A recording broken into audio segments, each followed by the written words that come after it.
spolupráci s www.motointegrator.sk vám prinášame test jazdenky Porsche Cayenne prvej generácie.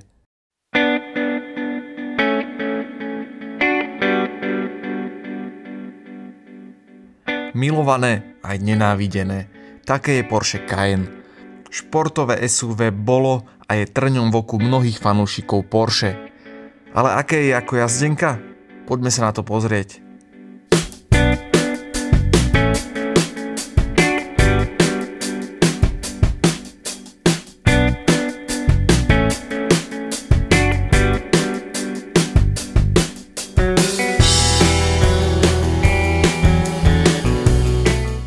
Dizajn prednej časti je veľmi kontroverzný. Opäť má svojich obdivovateľov, ale aj veľkých odporcov. Avšak väčšinu času sa bude majiteľ pozerať na interiér. Ten je veľmi jednoduchý a vzdialene pripomína americké autá. Použité materiály sú však kvalitné a dobre odolávajú opotrebeniu. Navyše všetko pôsobí robustne. Výhodou je, že do auta sa zmestia aj dlháni, ktorí budú mať dostatok priestoru na nohy a hlavu aj na zadných sedadlách. Cayenne na vás pôsobí tak trochu ako tank. Plne naložené auto má takmer 3 tony. V jazdných vlastnostiach na pomery SUV Cayenne exceluje, ale nie všetky jeho verzie.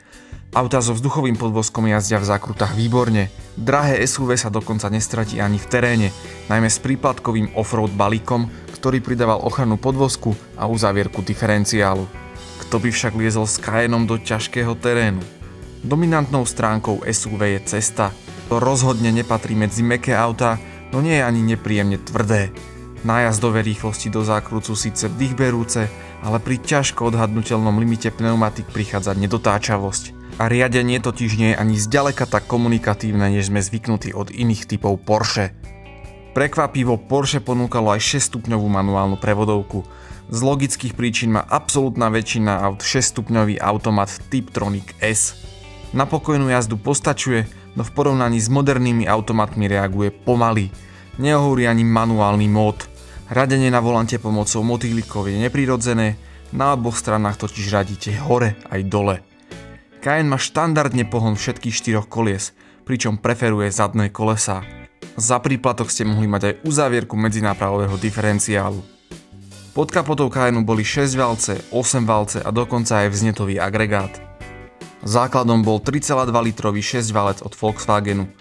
Mal skromný výkon 250 koní a 310 Nm. Na ťažké auto s aerodynamikou krabice je to jednoducho málo. Najmä ak má Cayenne športové ambície. A základ berte len na nenáročné využitie do obchodných centier.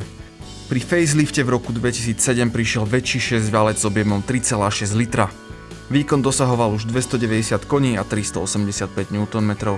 Stále to však nie je pohodná jednotka hodná športových ambícií auta. Výhodou 6-valcových jednotiek od Volkswagenu je však lacnejší servis. Slušnú dynamiku poskytujú až 8 valce. Cayenne S dostal 4,5 litrový motor V8 s výkonom 340 koní.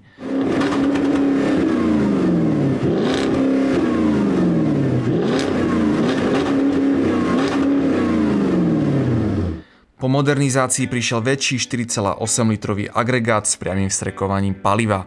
Výkon narastol na 385 koní a spotreba poklesla. S 8 valcami sa dá jazdiť v rozpätí 13 až 20 litrov. 6 valce vám veľa paliva neušetria. Atmosférickému 8 valcu pred faceliftom sa radšej vyhnite. Kvôli obrusovaniu vnútra valcov hrozí fatálne poškodenie motora. Porucha sa prejavuje miernou dymivosťou a jemným klepaním. Vrcholom ponuky boli verzie Turbo a Turbo S. Slabší preplňaný twin turbo agregát ponúkol výkon 450 koní. Verzia Turbo S poskytla rovných 500 koní. Po facelifte tieto čísla narastli na 521 koní a 550 koní. Najvýkonnejšia verzia dokázala katapultovať ťažké auto na stovku za 4,9 sekundy.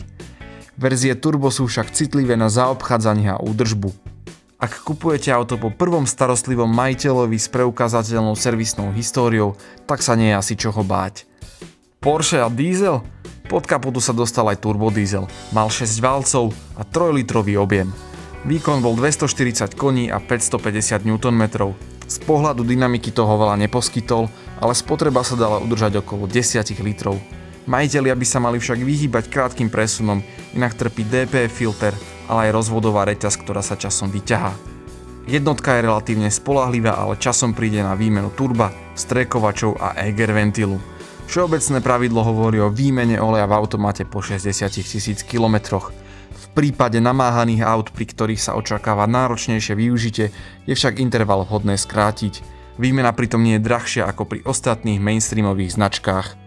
Olej v prevodovke Tiptronic S vám v celoslovenskej sieti servisov Q-Service vymenia od 195 €.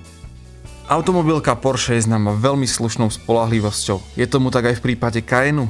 Čiastočne. Existujú verzie, ktorým sa je lepšie vyhnúť, prípadne miesta, na ktoré by ste sa pri kúpe mali zamerať. Všeobecne platí, že najlepšou voľbou sú vozidlá po facelifte. Radšej sa však vyhnite prvým 2 rokom výroby. Porsche údajne nestíhalo vyrábať a prejavilo sa to na kvalite niektorých kusov.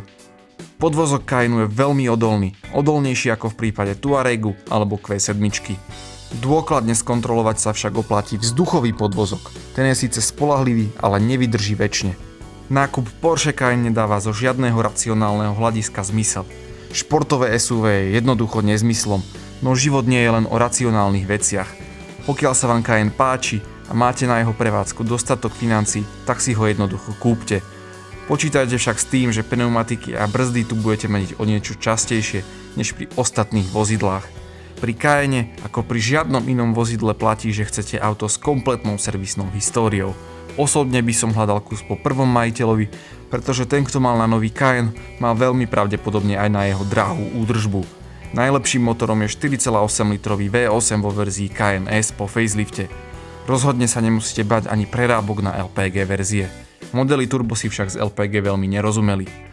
Ak si potrpíte na jazdné vlastnosti, určite chcete vzduchový podvozok. Pokiaľ hľadáte spoľahlivejšie riešenie, chcete klasické vynuté pružiny. Za udržiavané auto po facelifte zaplatíte aj viac ako 16 000 €. Naftové Cayenne sú pritom najdrahšie. Náhradné diely nájdete na stránkach www.motointegrator.sk.